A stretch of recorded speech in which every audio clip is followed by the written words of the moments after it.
యాత్ర two especially to the media, నచ్చిన వాళ్ళకి బాగా రాసిన వాళ్ళకి బాగా రాయని వాళ్ళకి still they went, you took effort and watch the film and ఎవరి అభిప్రాయాలు వాళ్ళవి and I totally respect it అండి. ఇంక్లూడింగ్ ఇప్పుడు చూసిన ఆడియన్స్ కూడా అంతే అండి. మనం తీసింది it's based on it's a political premise. ఒక పొలిటీషియన్ సినిమా అయినప్పుడు they will be very varied, ఒక ఎక్స్ట్రీమ్ ఒక కైండ్ ఆఫ్ ఒపీనియన్స్ ఉంటాయి, ఎక్స్ట్రీమ్ ఒపీనియన్స్ ఉంటాయి and that is natural and normal అండి. యాజ్ ఎ స్టోరీ టెల్లర్ నేను ఒక ఫిల్మ్ మేకర్ లాగా నేను అనుకున్న స్క్రిప్టు ఆర్ నేను చేశాను అండ్ ఆడియన్స్ రియాక్షన్ చూశాను, ఆడియన్స్ ఫీడ్బ్యాక్ చూశాను and across the media also mostly neutral. అంటే మనకి అన్ఫార్చునేట్లీ పోయినసారి చెప్పినట్లు there is always pro and against. Pro or against ఇద్దరికి వాళ్ళ అజెండాలు ఉంటాయి, అది మనం ఏం చేయలేము. There is a lot of neutral who have independently given their opinion which is positive. ఇప్పుడు రివ్యూస్ అయినా ఒపీనియన్ అయినా అండి, I think any story teller have to take it. ఇప్పుడు సోషల్ మీడియాలో ఒక లక్షల ఒపీనియన్స్ ఉంటాయి. In the same context they will be each reviewer వాళ్ళ కాంటెక్స్లో వాళ్ళు చేస్తారు అండ్ స్టోరీ టెల్లర్స్గా మేము డిఫెండ్ చేయడానికి ట్రై చేయకూడదు. వాళ్ళు రాసింది రైటా, మీరు చెప్పింది రైటా, రాంగ్ అనేది కాదు. We have to make a film and we have to put it for the audience and for the media or critics. వాళ్ళందరూ వాళ్ళ అభిప్రాయాలు చెప్పొచ్చు, అది మేము అంగీకరించకపోవచ్చు, that's a different thing.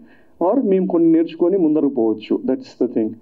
And ఇది అంటే డిఫికల్టీ విత్ పొలిటికల్ ఫిలిమ్స్ ఏంటంటే అండి, it is you can't commercial films లాగా it is not a universal film. అది తీసేటప్పుడు రాసేటప్పుడు కూడా మాకు తెలుస్తుంది.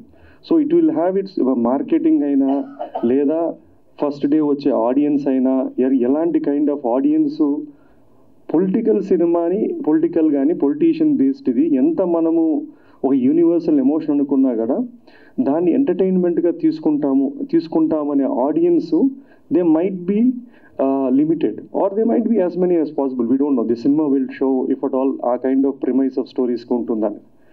అండ్ దట్స్ ద థింగ్ అండి. అండ్ మోస్ట్ ఇంపార్టెంట్లీ నేను మా technicians and Madhi cameraman and music director Santosh and editor and art director వీళ్ళందరికీ థ్యాంక్స్ చెప్పాలనుకుంటున్నాను. And apart from this Jiiva and Mammootty and other cast who have done exceptionally well. ఒక్కసారి సినిమా అయిపోయిన తర్వాత నా పద్ధతి ఏంటంటే అండి, అది I think I detach with the film. I just have to move on to another story. దీన్ని నేను I can't go on justifying or doing what it is అనేదండి. అండ్ ఓవరాల్ నేను ఒక యాత్ర అండ్ యాత్ర 2 అనే 2 కథలు చెప్దామనుకున్నా. యాత్ర 2 వాజ్ 2019లో చెప్దామనుకుని నిర్ణయించుకున్నా. ఈ కోవిడ్లు ఇవన్నీ వచ్చి 5 ఏళ్ళ తర్వాత బతుకుండి ఇంకా అదే రోజు సినిమా చేసి రిలీజ్ చేసుకున్నాం. That is something which is good enough and that is fine. And thanks to the audience and I hope ఇది ఓన్లీ 1 day అయింది కాబట్టి we will figure out how the audience are going to watch it for the next few days or something. We'll try promoting the way it is and I hope the media does the same way in a fair way.